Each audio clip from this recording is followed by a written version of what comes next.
নারীদের উপরে পুরুষরা এই পৃথিবীর শুরু লগ্ন থেকে নিয়ে 3টি জুলুম 3টি অত্যাচার করেই আসছে, কিন্তু এটা নিয়ে কেউ কথা বলতে চায় না। নাম্বার 1, খুব খেয়াল করে দেখলাম নারীদের উপরে সর্বপ্রথম যে নির্যাতনের রোলার চালানো হয় সেটি হচ্ছে যেহেতু বেশিরভাগ নারীরা জীবনের শুরু থেকে নিয়ে বড় হওয়া পর্যন্ত বাবার কাছেই খায়, ভাইয়ের কাছে খায়, নিজের কোনো আয় রোজগার সাধারণত করে না। যেহেতু বাবার টাকায় খায়, ভাইয়ের টাকায় খেয়ে খেয়ে বড় হয়, যখন এই মেয়েটার বিয়ের বয়স আসে, বাংলাদেশের বেশিরভাগ বাবা, বেশিরভাগ ভাই বিয়ের সময় তার বোনকে, বেশিরভাগ বাবা তার মেয়েকে কার সঙ্গে বিয়ে দিবে মেয়েটাকে অনুমতি নেওয়ার প্রয়োজন বোধটা করে না। রাস্তায় একখান গাঁজাখোর পছন্দ হয়েছে বাপের, বলে যে এইটাই তোর সঙ্গে পারফেক্ট হবে, এইটারই বিয়ে করতে হবে। তো মেয়েরা যখন বলে যে আব্বাজান আমি তো এটা পছন্দ করি না, এটা আমার চয়েস না, এটার সঙ্গে আমার যায় না, পার্সোনালিটি ম্যাচ খায় না, তখন আব্বা এবং ভাই কি বলে জানেন? তুই তো আমাদের খেয়ে মানুষ হয়েছিস, তোর কথার কোনো দাম আমাদের কাছে নাই, আমরা যাকে চাই তাকে তোর বিয়ে করতে হবে। এই বুদ্ধি আপনারা কে শিখাইলো আব্বাজান? এটা কতটা ফালতু লজিক, কতটা মিনিংলেস লজিক। বলে যে আমরা খাওয়ায় পড়ায় মানুষ করছি, আমাদের মত অনুযায়ী বিয়ে হবে। তাহলে আব্বাজান আপনি কি মেয়েটাকে শুধুমাত্র খাওয়ায় পড়ায় বড় করছেন তার ইচ্ছার বিরুদ্ধে বিয়ে করানোর জন্য? হ্যাঁ, তাহলে আপনি কেন এটা করতেছেন?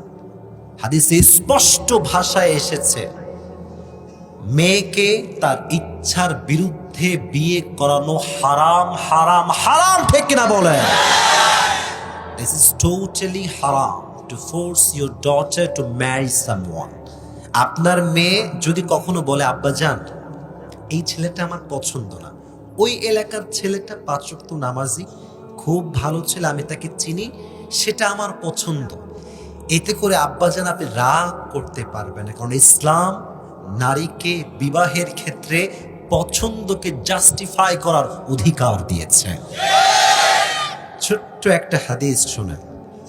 মুহাম্মদুর রাসূলুল্লাহ সাল্লাল্লাহু আলাইহি ওয়াসাল্লামের কাছে যখন ফাতেমার বিবাহের প্রস্তাব নিয়ে আলী আসলো, দেখেন নারীর মতামতটা কতটা গুরুত্বপূর্ণ। আলী আসার পরে বললেন, ইয়া রাসূলুল্লাহ, ফাতেমাকে বিয়ে করতে চাই, আপনি কি রাজি আছেন? সুবহানাল্লাহ পড়েন। আপনার মতামত কি? নবী করিম সাল্লাল্লাহু আলাইহি ওয়াসাল্লাম চুপচাপ থাকলেন। একটু পরে নবীজি বললেন, ইয়া আলী, ইনশাআল্লাহ। সুবহানাল্লাহ পড়েন। ইনশাআল্লাহ শুনে আলী একটু নার্ভাস, একটু হতাশ, তার মানে মনে হয় আনসারটা নো হয়েছে। তো লম্বা ঘটনা জাস্ট শর্টকাটে বোঝাবার জন্য বলছি। যখন নবীর কাছ থেকে আলী বের হয়ে বাহিরে আসছে, বাহিরে আরো 3 জন সাহাবী ছিল। এক আবু বকর, আর এক ছিল ওমর, আর এক ছিল একজন বিজনেস ম্যাগনেট আব্দুর রহমান বিন আউফ। আব্দুর রহমান বিন আউফ বলো, ইয়া আলী, হোয়াট হ্যাপেন্ড, কি হয়েছে বলো, মতামত কি হলো? আলী মন খারাপ, বলছে নবীজি মাত্র ইনশাআল্লাহ বলছে, আর কিছু বলে নাই। আব্দুর রহমান বিন আউফ বলো, আরে আলী, নবীজির ইনশাআল্লাহ মানেই তো বিয়েটা হ্যাঁ হয়ে গিয়েছে, টেনশন করো না। আসলেই তাই হলো। খেয়াল করেন, আলীর সঙ্গে ফাতেমার বিয়ে হবে, এটা আল্লাহর পক্ষ থেকে প্রস্তাব।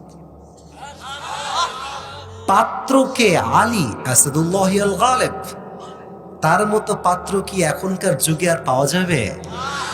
বিবাহের সিদ্ধান্ত আল্লাহর পক্ষ থেকে, পাত্র হচ্ছে আলী। নবীজি চাইলে বলতে পারতেন, আলী যাও, দ্য ডিল ইজ ডান, যাও সব নিয়ে আসো, বিয়ে করাই। নবীজি এটা বলেন নাই। আল্লাহর পক্ষ থেকে প্রস্তাব। জিব্রাইল এসে খবর দিয়ে গেছে নবী আলীর সঙ্গে ফাতেমারই বিয়ে হবে, নবীজি তাও হ্যাঁ বলেন নাই, কারণ একটা কাজ বাকি আছে। নবীজি সোজা মাজলিস থেকে উঠে গিয়ে ফাতেমার কাছে গেলেন, ফাতেমা, আলীর সঙ্গে তোমার বিয়ে দিতে চাই, তুমি কি রাজি আছো? ফাতেমা একটা মুচকি হাসি দিলেন, নবীজি বললেন বিয়ে হয়ে গেছে। সুবহানাল্লাহ পড়ে। বিয়ে হয়ে গিয়েছে মানে নিকাহ এর আগ কমপ্লিট তা নয়, মানে ডিলটা ডান। কারণ মেয়েদের মুচকি হাসি মানেই তো বিয়ে হয়ে যাওয়া। সুবহানাল্লাহ পড়ে। মেয়ে যখন মুচকি হাসি দিবে এর মানে সে অ্যাগ্রি যে আমি রাজি আছি। জাস্ট কালেমা পড়াবেন, বাস, মাশাআল্লাহ, ওকে। তাহলে নবীজি যেখানে বিবাহের ক্ষেত্রে অনুমতি চেয়েছেন মেয়ের কাছে, আপনি কোন বাপ হইছেন অনুমতি চান না? আপনি ভাব মারান, কয়েকটা খাওয়াইছেন পড়াইছেন তার জন্য আজীবন জাহান্নামের আগুনে আপনাকে পুড়তে হবে। চিল্লা এখন ঠিক কিনা? আজ থেকে যদি মেয়ের বিয়ে দিতে চান, আগেই মেয়ের কাছে বসে তার পারমিশন চাবেন যে মা, ওই ছেলে, তার বাসা গোপালগঞ্জ, ছেলেটা খুব ভালো আমাদের কাছে মনে হয়েছে, তুমি কি রাজি আছো না তোমার অন্য কোথাও চয়েস আছে? প্রশ্ন করবেন। যদি মেয়ে বলে আব্বাজান আমি রাজি আছি, বাস, আর কি লাগে। আর যদি বলে আমি রাজি না, আপনার এক পয়সা অধিকার নাই আপনার মেয়েকে জোর করবার।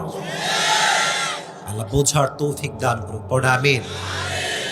এক নম্বর জুলুম। দুই, নারীদের উপরে আমরা সবচেয়ে বড় জুলুম যেটা করি সেটা হচ্ছে যে মেয়েটার বিয়ে হয়, তার স্বামীর সঙ্গে একবার যদি তার ভুলেও ডিভোর্স হয়ে যায়, পুরো সমাজের কাছে মেয়েটা একটা বোঝা হয়ে যায়। একটা মাত্র মেয়ে বাবার, বিয়ে দিয়েছিল একটা গাঁজাখোরের সঙ্গে, যে মদ খায়, বিড়ি খায়, নামাজ কালামের ঠিক না, সারাদিন মেয়েটাকে প্রহার করে আর মারে। যখন এই মেয়েটা ডিভোর্স হয়ে বাসায় ফিরে আসে, যে এলাকার প্রত্যেকটা মানুষ মেয়েটাকে ভালোবাসত, আব্বার কলিজার টুকরা মেয়ে ছিল সেটা, ডিভোর্স হওয়ার পরে এই মেয়েটাই সেই আব্বার মাথার উপরে বোঝা হয়ে যায়। হাদিস শোনেন, রাসূল করিম সাল্লাল্লাহু আলাইহি ওয়াসাল্লাম বলেছেন, সবচাইতে উত্তম সাদকা হচ্ছে ডিভোর্সি মেয়ে যে বাসায় ফিরে এসেছে, তার উপরে কোনো আব্বা, কোনো মা, কোনো ভাই যদি খরচ করে টাকা পয়সা তার জন্য, এটা হচ্ছে উত্তম সাদাকা। সুবহানাল্লাহ পড়ে। বোঝা মনে করবেন না। আর আমার বোনেরা, এখানে অনেক স্বামীরা আছে, আমি আপনাদের কাছে দুটো হাত জোর করে অনুরোধ করছি, স্বামীকে গোলাম মনে করবেন না। মনে রাখবেন, একজন নারীর স্বামী যতক্ষণ পর্যন্ত আছে, সমাজ তার সঙ্গে আছে। একজন নারীর স্বামী যতক্ষণ তার সাথে আছে, সমাজের মানুষের ভালোবাসা তার সাথে আছে। নারীর স্বামী যখন হারিয়ে যায়, সমাজের মানুষ সব এমনি এমনি এমনি সব হারায় যায়। আপনার জীবনে স্বামী আছে যতক্ষণ, ভালোবাসা আছে ততক্ষণ। এজন্য স্বামীকে মূল্যায়ন করতে হবে। আর যদি কোনো মেয়ে ডিভোর্স হয়েও যায়, সমাজের কোনো মানুষ তাকে অবহেলা করে জুলুম করতে পারবে। লাস্ট, এটা বলে আমরা লেকচারে ফিরে যাব, লাস্ট যে জুলুমটা আমরা করি, খেয়াল করেন। মাশাআল্লাহ, অনেক যুবক আজকে এসেছে, বিয়ে করছে একজন সুন্দরী মেয়েকে, মাশাআল্লাহ, মেয়ের বয়স কত, 18 থেকে 20। আমি যেটা বলবো এটা বুঝবেন, হাদিসটাও বুঝবেন। 3 নাম্বার জুলুম যেটা আমরা মেয়েদের উপরে করি, এটা বিয়ের পরপর শুরু হয়ে যায়। কেমনে? বিয়ে করে নিয়ে আসছে প্রথম দিন রাতের বেলা, গাড়ি থেকে মেয়েটা নামতেই পারে না, এখন পুরো চোখে পানি আর পানি, নিজের বাবার ঘর ছেড়ে এসেছে। তো যখন মেয়েটাকে গাড়ির থেকে নামায় বাসায় নিয়ে আসছে, তো এখানে যেমন মানুষজন বসে আছে, বর বউকে নিয়ে যায়, বলে এই, এটা আমার মা, এটা আমার ভাই, সালাম করো, এটা আমার বোন, সালাম করো, এ তোমার ননদ, সালাম করো। প্রথম দিনই হুকুমদারি শুরু করে দেয়। আরে পাগল, পেহলে উসে প্যার তো করছে। বউ তো ভালোবাসার জিনিস। মেয়েরা যত্নের পাগল হয়, ভালোবাসার পাগল হয়। যত্ন যত বেশি মেয়েকে করবেন, স্ত্রীকে যত বেশি ভালোবাসবেন, আপনাকে হুকুম করতে হবে না যে জান এইটা করো, ওইটা করো। আরে আপনি যদি নবীর মতো বউকে ভালোবাসতে পারেন, আপনার বউ আপনার জন্য জীবন দিতেও প্রস্তুত হয়ে যাবে। এজন্য প্রথম দিন বিয়ের পরে হুকুম হবে না, আগেই হবে ভালোবাসা। সুবহানাল্লাহ পড়ে। তাহলে বিয়ের পরে কি এটা করবেন, যাই সালাম কর, ওটার পা ধর, এটার পা ধর, ওরে সালাম কর, এর রুটি বানায় দিবি, ওরে গাঁজা খাওয়াবি, এই করবি সেই করবি, এ হুকুম দেওয়া যাবে? ভালোবাসা বিয়ের পরে শুরুই হবে ভালোবাসা দিয়ে, জুলুম করে শুরু হবে না। রাজি আছেন তো ইনশাআল্লাহ? আল্লাহ আমাদের সবাইকে মানা, বোঝা এবং আমল করার তৌফিক দান করুক। সকলে পড়া আমিন।